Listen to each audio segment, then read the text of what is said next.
नमस्कार मित्रों, आपका पुनः स्वागत है आपके अपने चैनल शेखर एस्ट्रोलॉजी में। आज हम चर्चा लेकर आए हैं शुक्र के 12वें भाव में क्या प्रभाव होता है, किस लग्न के जातक के लिए शुक्र कहाँ अवस्थित होकर क्या प्रभाव देते हैं। यानी 12वें लग्न में शुक्र के 12वें भाव में स्थित होने से क्या फल प्राप्त होते हैं, शुभ या अशुभ, लाभ या हानि क्या देते हैं शुक्र, इसकी चर्चा हम शुरू करेंगे। इस चर्चा में आने के पूर्व शुक्र का एक संक्षिप्त परिचय। शुक्र वृष और तुला राशि में स्वराशि के माने जाते हैं और मीन राशि में उच्च राशि के एवं कन्या राशि में शुक्र नीच राशि के माने जाते हैं। कन्या राशि में शुक्र जब नीच राशि के माने जाते हैं वहां शुक्र के नैसर्गिक गुणों में कमी आ जाती है। वहीं शुक्र जब उच्च राशि के मीन राशि में माने जाते हैं वहां शुक्र के नैसर्गिक गुण बढ़ जाते हैं। तो आइए शुरू करते हैं और जानते हैं कि कर्क लग्न के लिए शुक्र का क्या प्रभाव होता है एवं कर्क लग्न के 12वें भाव में शुक्र अवस्थित होकर क्या शुभ या अशुभ परिणाम देते हैं। जैसा कि आप चार्ट में देख रहे हैं कि कर्क लग्न में शुक्र चतुर्थ भाव एक केंद्र भाव के स्वामी बन जाते हैं और एकादश भाव एक त्रिशदाय भाव के स्वामी बन जाते हैं। हालांकि चतुर्थ भाव के स्वामी होकर शुक्र अत्यंत शुभ फल देने वाले ग्रह बन जाते हैं, परंतु कुछ न कुछ आंशिक प्रभाव एकादश भाव के स्वामी के रूप में भी विराजमान रहता है। यानी कहें कि अशुभ प्रभाव भी थोड़ा बहुत शुक्र में रह जाता है। यहाँ शुक्र मुख्य तौर पे एक शुभ ग्रह माना जाएगा। शुक्र के विभिन्न भाव में विराजमान होने से क्या स्थिति होती है, आइए जानते हैं। सबसे पहले चर्चा करते हैं शुक्र के कर्क लग्न में लग्न स्थान पे विराजमान होने की। लग्न स्थान पे शुक्र का विराजमान होना कर्क राशि के गुणों से प्रभावित होता है। यानी आप मजाकिया स्वभाव के होते हैं, घर में रहकर आनंद उठाना चाहते हैं, खाने पीने का शौकीन होते हैं। साथ ही साथ यहाँ लग्न में विराजमान होकर शुक्र सुख सुविधा भौतिक लाभ विशेष रूप से देता है। यह शुक्र सीधी दृष्टि से विवाह भाव को देखता है, अतः विवाह संबंधों को लेकर भी यह शुक्र शुभ प्रभाव देते हैं। प्रथम भाव के बाद द्वितीय भाव यानी सिंह राशि में जब शुक्र चले जाते हैं तो शुक्र शुभ प्रभाव देने वाले ग्रह बन जाते हैं। सिंह राशि में शुक्र के बलाबल बढ़ जाता है, क्योंकि यहाँ पे शुक्र अग्नि तत्व प्रधान राशि में आते हैं जो आकर्षण शक्ति को बढ़ाता है। आप विशेष आकर्षण शक्ति रखते हैं, धन के मामलों में भी आप विशेष लाभ उठाते हैं, क्योंकि आकर्षण शक्ति के बल पे आपको लोगों का सहयोग मिलता है, जनता का सहयोग मिलता है। यानी धन भाव में शुक्र के विराजित होने से शुभ फल ज्यादा देखने को मिलते हैं।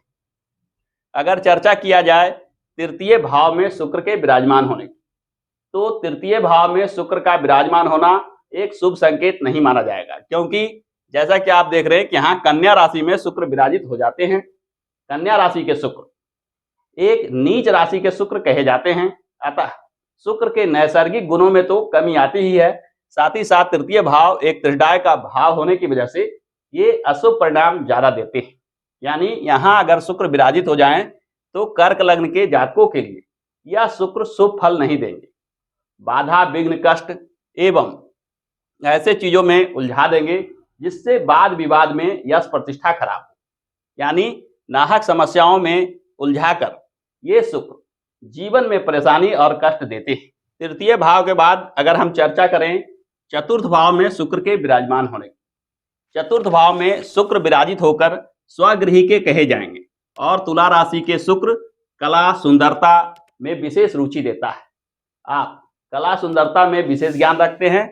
चतुर्थ घर का भी भाव होने से, यानी घर के भाव में शुक्र के विराजित होने से आपके घर में भी शुक्र के चीजें दिखते हैं। यानी आप अपने घर को सजाकर रखते हैं, सुंदर बनाकर रखते हैं एवं घर में सुख सुविधा ऐशो आराम की बहुत सी चीजों को रखना पसंद करते हैं। यहाँ शुक्र मुख्य तौर पे शुभ ग्रह माने जाएंगे और शुभ फल विशेष रूप से देंगे। यहाँ विराजित होकर शुक्र सीधी दृष्टि से दशम कर्म भाव को भी देखते हैं, यानी कर्म क्षेत्र पे भी इस शुक्र का शुभ प्रभाव होता है।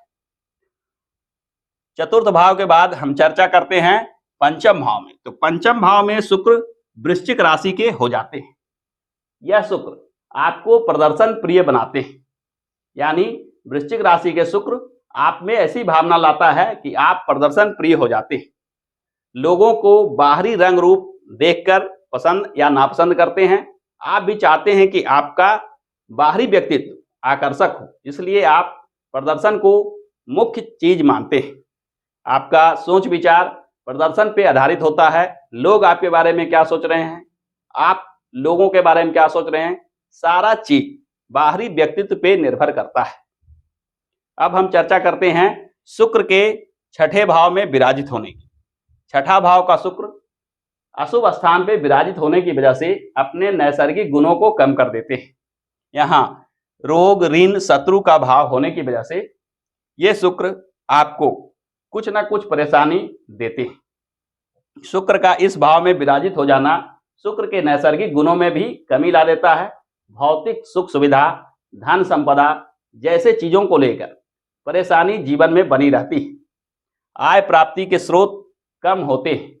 प्रयास करने पर भी मनचाहा लाभ प्राप्त नहीं होता है, इत्यादि जैसे चीजों को ये शुक्र प्रभावित करते हैं। यानी कुल मिलाकर कहा जाए कि भौतिक लाभ में यह शुक्र पूर्ण सहयोग नहीं करते हैं, अतः भौतिक कष्ट देखने को मिलता है। छठे भाव के बाद चर्चा करते हैं सप्तम भाव में शुक्र के विराजित होने की। शुक्र सप्तम भाव में मकर राशि के विराजमान होते हैं। मकर राशि के शुक्र कुछ अशुभता लिए होते हैं। आपके सोच विचार में ईर्ष्या, द्वेष, नकारे जाने का भय जैसे अवगुणों को देते हैं। यानी यहाँ शुक्र विराजित होकर मन की स्थिति को थोड़ा सा नकारात्मक प्रभाव डालते हैं। यानी राग, द्वेष, ईर्ष्या इत्यादि जैसे चीजों से मन प्रभावित हो जाता है। हालांकि यहाँ विराजित होने के बाद शुक्र आपको विशेष लोकप्रियता दिलाता है। आप जनता के बीच जल्द ही लोकप्रिय हो जाते हैं। यदि चर्चा किया जाए शुक्र के अष्टम भाव में विराजित होने की, अष्टम भाव में कुंभ राशि में शुक्र विराजित होते हैं। अष्टम भाव एक अशुभ भाव है, अतः यहाँ विराजित होकर शुक्र अपने नैसर्गिक गुणों को कम कर देते हैं। ये इस भाव के स्वामी होकर इस भाव में विराजित हो तो जिस भाव के स्वामी हैं उससे जुड़े हुए लाभ को कम कर देते हैं। यहाँ कुंभ राशि में विराजित होकर शुक्र आपको दयालु स्वभाव के बनाते हैं, परोपकारी स्वभाव को बनाते हैं एवं आप ऐसे कार्यों में रुचि लेते हैं जहां लोग आपको अच्छा माने। हालांकि शुक्र के नैसर्गिक गुणों में कमी रहने से धन के मामलों को लेकर आप कुछ कठिनाई महसूस करते हैं। यानी भौतिक लाभ की बात अगर नहीं की जाए तो यहाँ विराजित होकर शुक्र एक लाभकारी स्थिति पैदा करता है। आप परोपकार की भावना से, दया, संवेदना की भावना से विशेष ख्याति प्राप्त करते हैं। अब हम चर्चा करते हैं अष्टम भाव के बाद नवम भाव में शुक्र के विराजमान होने। कर्क लग्न के कुंडली में शुक्र का यहाँ विराजमान होना एक योगकारी स्थिति बन जाएगी, क्योंकि जैसा कि चार्ट में देख रहे हैं कि यहाँ शुक्र अपने उच्च राशि मीन राशि में विराजमान हो जाते हैं। मीन राशि के शुक्र अत्यंत शुभ फल देने वाले ग्रह बन जाते हैं। साथ ही साथ नवम भाव भाग्य भाव और केंद्र त्रिकोण का सबसे बली भाव कहे जाते हैं। अतः इस भाव में शुक्र के विराजमान होने से यह निश्चित मानिए यह न केवल भाग्य का सहयोग को बढ़ाता है, बल्कि यहाँ विराजित होकर शुक्र आपको धन, संपदा, यश, प्रतिष्ठा जैसे अनेक भौतिक लाभ देते हैं। आपका शुक्र यहाँ विराजमान हो जाए तो यह निश्चित मानिए कि जीवन में वह सभी चीज प्राप्त कीजिएगा जिसकी कामना आप जीवन में करते हैं। नवम भाव के बाद हम चर्चा करते हैं दसम भाव में शुक्र के विराजमान होने की। दसम भाव में भी शुक्र शुभ फल देने वाले ग्रह बन जाते हैं। आप परोपकार की भावना रखते हैं, लोगों की सेवा सहायता करने वाले होते हैं।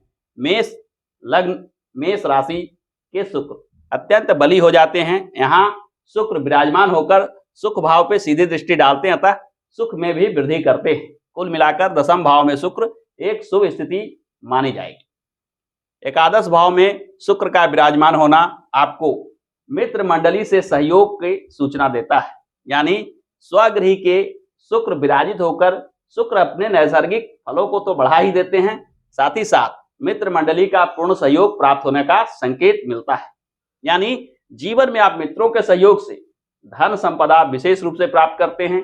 कोई भी रोजी रोजगार हो वहां आय के सोर्स बन जाते हैं। आय प्राप्ति में कोई बाधा विघ्न नहीं रहता है। भौतिक लाभ प्राप्ति करने के लिए जो भी कार्य करते हैं उसमें सफलता अवश्य में प्राप्त होती है। कर्क लग्न के जातकों के लिए शुक्र का एकादश भाव में विराजमान होना एक शुभ संकेत कहा जाएगा। एकादश भाव के बाद हम चर्चा करेंगे द्वादश भाव में शुक्र के विराजित होने की। द्वादश भाव में शुक्र एक शुभ स्थिति मानी जाएगी। शुक्र मिथुन राशि में विराजित होने से बुध के गुणों से प्रभावित होते हैं। आप में वाणी, बुद्धि, विद्या विशेष रूप से होती है। शुक्र जिन भौतिक चीजों का लाभ दे सकते हैं उन चीजों में वाणी, बुद्धि और विद्या के बल पर सफलता प्राप्त करते हैं। हालांकि व्यय स्थान में स्थित होने को कुछ लोग अच्छा नहीं मानते हैं। कुछ ज्योतिषकारों ने इसे अशुभ शुक्र की संज्ञा दी है, परंतु मैंने जहां तक अनुभव में देखा है यहाँ विराजित होकर शुक्र कर्क लग्न के जातकों के लिए विद्या बुद्धि के बल पे सफलता की ओर संकेत देते हैं। तो इस प्रकार से हमने देखा कि शुक्र के द्वादश भाव में अवस्थित होने से क्या लाभ होते हैं, क्या हानि होते हैं, शुक्र कहाँ विराजमान होकर क्या फलाफल देते हैं, इस पे चर्चा की।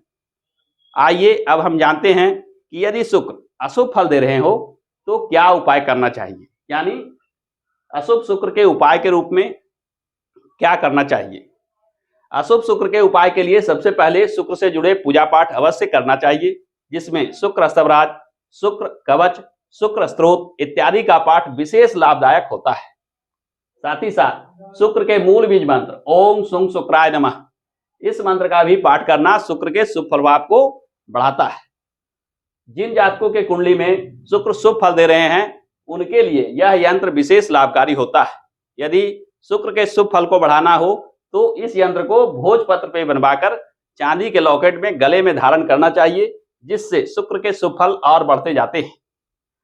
शुक्र के अशुभ फल को शांत करने के लिए दान का भी महत्व बताया गया है। शुक्र संबंधित चीजों के दान के लिए शुक्र का वस्तु होते हैं चावल, आटा, दही, मिश्री, घी और सफेद रंग के वस्त्र। इन चीजों का दान करने से शुक्र के अशुभ फल कम होते जाते हैं। यदि शुक्र अशुभ फल दे रहे हैं तो इन चीजों का दान अवश्य करना चाहिए। हालांकि कर्क लग्न के जातकों के कुंडली में कुछ एक जगह पे ही शुक्र अशुभ फल देते हैं। मुख्य रूप से शुक्र एक शुभ फल देने वाले ग्रह माने जाते हैं। तो आज के वीडियो में इतना ही। फिर मिलते हैं कर्क लग्न के बाद सिंह लग्न की चर्चा को लेकर अगले वीडियो में। तब तक के लिए अनुमति दीजिए। धन्यवाद।